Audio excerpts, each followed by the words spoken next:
as you know very well. But unfortunately, the situation was so polarized then that he was able to approve the constitution with the support only of his own people. The liberals left the Constituent Assembly, and then the turnout in the referendum in December to approve the constitution was extremely low. We discussed many times with them, and I'm not talking about the skepticism, I'm talking about the realities, the material with which we work every day. We told him, Mr. President, you missed an opportunity. You have now a constitution. It's not a terrible constitution. I was not amongst those who criticized this constitution as an Islamic or a caliphate constitution. It was not. It was reasonably acceptable constitution, but bad chapters on the army, on the economy, not recognizing women's rights, but relatively acceptable. But approved just by less than 20% of the Egyptians. So really a missed opportunity for the transition, for the democracy, and afterwards legislation with the Shura Council, which was voted just by 10% of the Egyptians on extremely delicate issues like the NGO law. This was maybe a combination of the skepticism from some people supporting Morsi and by the deep state, I don't know. But we know the draft law on NGOs was not a perfect model of democracy. So then we said, we analyzed the situation and we said, we agreed with the Egyptian government, with Mr. Morsi, some principles for our cooperation, and they were not abiding by these principles. And here the European Union had to do with Egypt the same thing we do with everyone. You are not working on the terms we agreed. We cannot transfer any money, because the money the European Union has, the money I use in my work with these countries, is not my money. I cannot go and say, Mr. Morsi, I have here 1 million euros for you. No, this is the money of the European taxpayers, and the conditions to use this money are very precise. We have to use them only in a very specific way, according to the principles of the European Union. And so I agree with you, they are victims. What we are seeing now is a situation in which what was the opposition then, and we were supporting an agreement between Morsi and the opposition, we even made a proposal for this agreement. Both sides failed to make the deal, and I think of course we put the blame more on the government side, because the government has an extra responsibility, but also the opposition had part of the responsibility. And now you have people who made a revolution, and I use the word revolution because I would like to answer the question that was posed in Arabic about democratic revolutions. Not all revolutions are democratic, and this revolution in the 30th June was a revolution to get rid of a president that was elected democratically. So to call it a democratic revolution is really a question that we could debate. But let me continue. It was no. I think there was a coup, of course. If you analyze the situation in Cairo, 3rd July, from 2:30 to 4:30 in the afternoon, you had the army in the streets taking the president. This is a coup. But of course, you had a more complex situation. You have a lot of people in the streets threatening an attack to the presidential palace.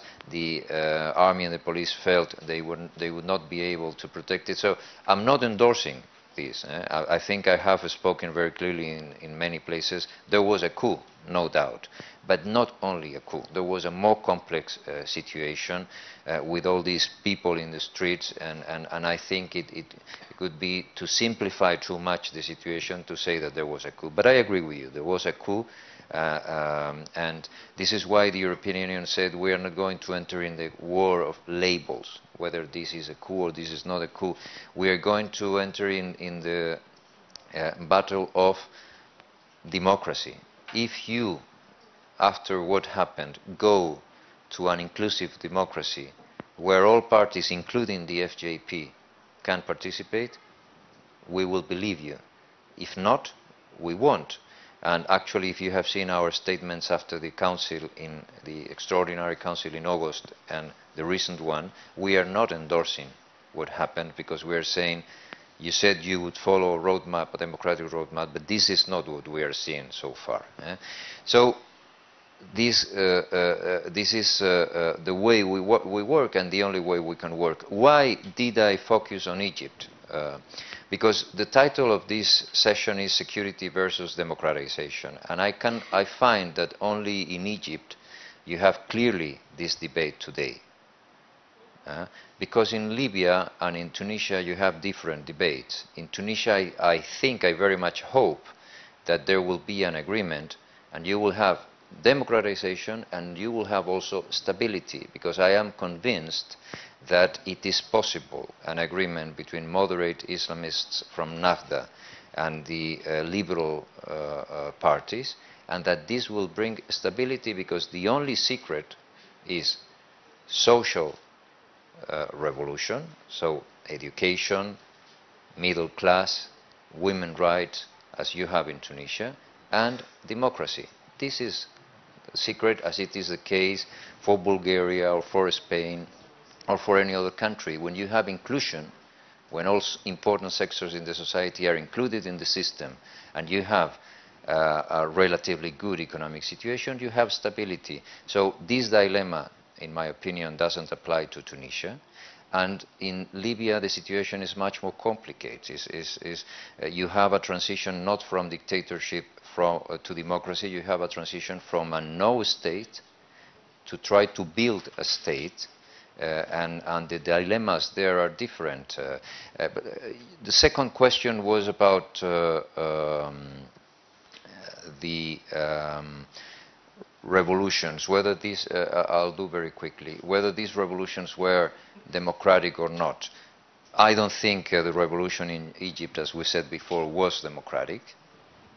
Let's see what happens now, but it was to remove a democratic president, so it's very difficult to call it purely a democratic revolution. I don't think what we saw in Libya, when the militias, a few days after the Egyptian revolution, tried to remove the prime minister and to dissolve the parliament, was a democratic revolution. And I don't think when many liberals went to the streets in Tunisia trying to remove the government, this is democratic. Maybe the result of all these movements will be democratic, but I think terminology is something you can challenge. More for more, less for less. Conditionality is a principle approved in Europe to support democracy. We say we have our capacity to cooperate with these countries, but we want it to be an asset to reinforce democracy.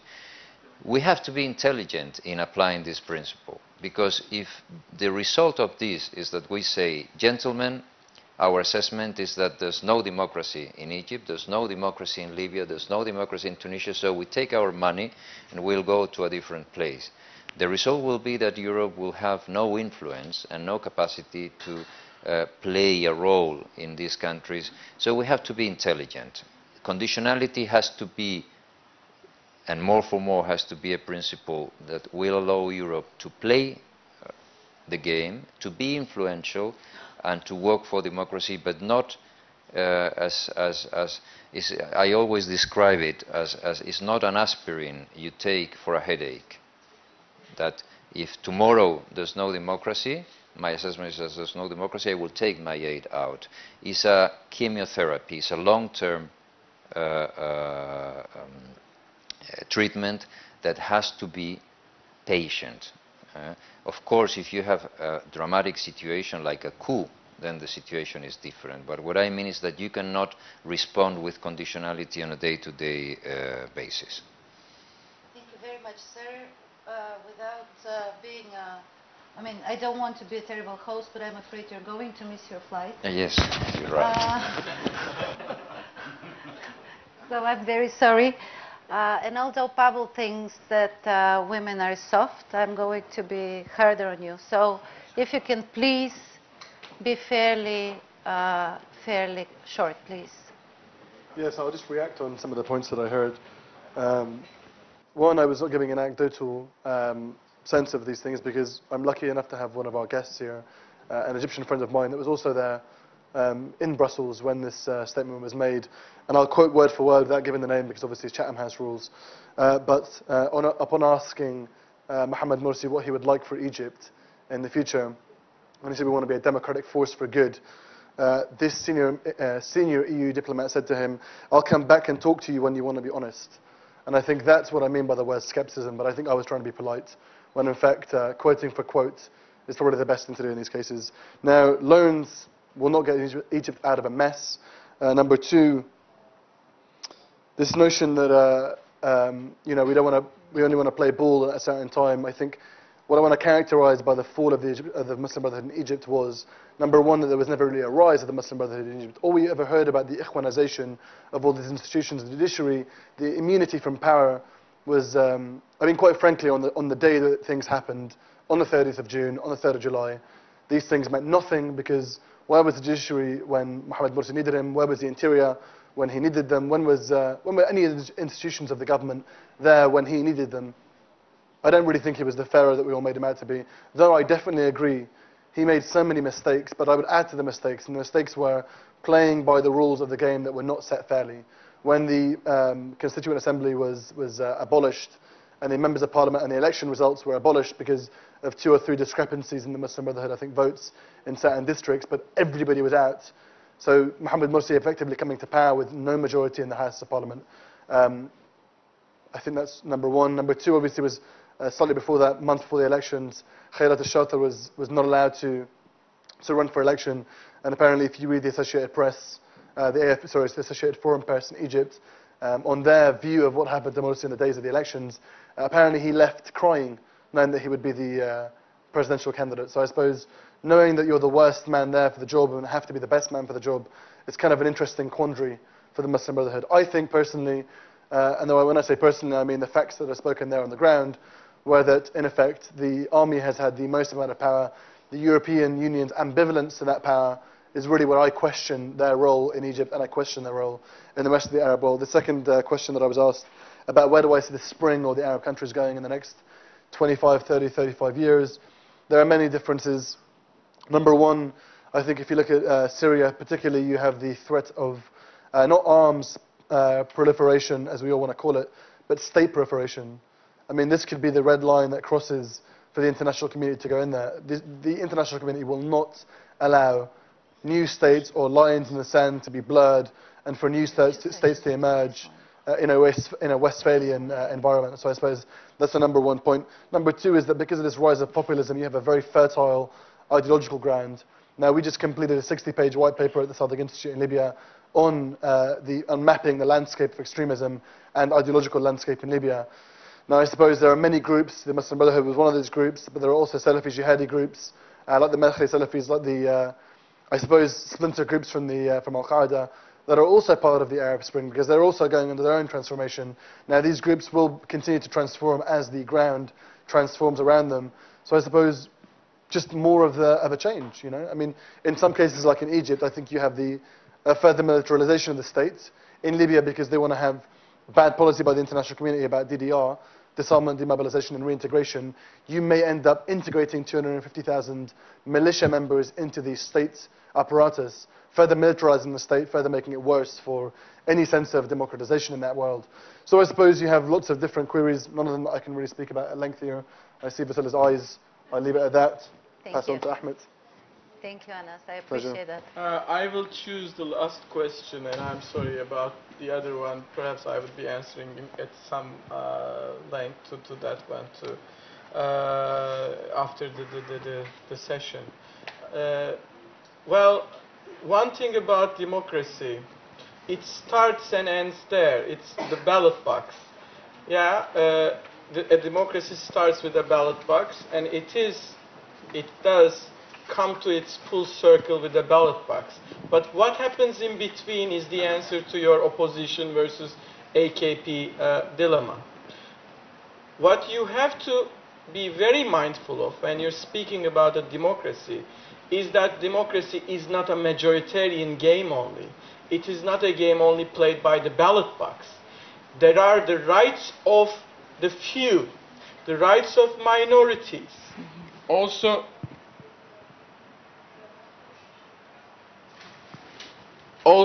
you should never ever put the majoritarian's view of democracy in front of the pluralistic view of democracy. You cannot sacrifice pluralism for the sake of a majoritarian understanding which you dub the will of people. In Turkey, most probably during the next 2 decades and after that I don't know if they will still be around, there will not be a CHP government. I'm pretty sure about that. So it's not anymore in Turkey a debate between CHP leaning nationalist seculars versus Islamists. It's a pluralism debate. We have to go through the next period, the next tunnel, which is going to hopefully reach us to true democracy or advanced democracy, as Erdogan himself likes to put, but acts totally to the contrary of. In terms of these principles, and without these principles, with the ballot box only, you can never ever call any regime a democracy. Perhaps Gezi is, in that sense, the Taksim uprisings, has been in that sense the harbinger and heralder of a bright future for Turkey. Because at Gezi, I have seen and observed at least clues and indications into what might be called into a mutual coexistence culture of the mutually exclusive ideologies in Turkey. That is important. And if we can really stop polarizing the country on the basis of our own political designs or our binary worldview, which is informed by our authoritarian leanings, most probably then and there we will have a true shot at democracy. Europe had its responsibility in things getting here. With its disengagement. However, of course, it is for the Libyans, it is for the Turks, it's for the Tunisians to get their house in order. And each of these experiences have their distinguishing features. For example, Anas said that IMF recipes are bad, cannot be or should not be applied. Well, on an ideological ground, perhaps I may have an affinity to that statement. But my experience in Turkey is that if properly executed, that IMF recipe and the World Bank program gets you to where you are today. In Turkey, what we are debating right now is not the legacy of the past 10 years or fearless criticism of the army or CHP. In Turkey, what we are debating is exactly that. What are we going to do with the past 10 years and their gains? Because there were gains. Foreign policy, yes, it's being called a train wreck in a recent meeting that me and Vessela has been attending. I totally agree with that. And that train wreck was kind of shouting out that it was coming. But in terms of the wealth of nation, we are better off.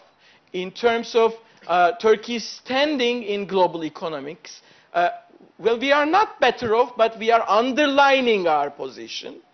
But what we are doing today is whatever marginal gains we have made, and there was a lot more that we could have done during the past 10 years, which we did not because of an array of reasons. But whatever marginal gains that we had gained during the past 10 years are if we go through this new road that Erdogan has taken, we'll be going out of the window with no good to the people of Turkey anymore. Because Mr. Ambassador referred to two things. Two things. One, polarization is bad. Two, the economic crisis is bad. Well, right now in Turkey we are polarizing the society because the Prime Minister mainly doesn't like the checks and balances or the separation of powers system. There are nuances to that, but this is in short what it is. And then, on top of polarization, if any kind of economic crisis hits Turkey, then you will have an Arab Spring kind of a situation. And for Turkey, what is a spring for the Arab world is a nightmare. Well, in Search for Democracy, I'm closing this panel, and I will ask you to be back in exactly 10 minutes because we're running terribly late. Thank you very much.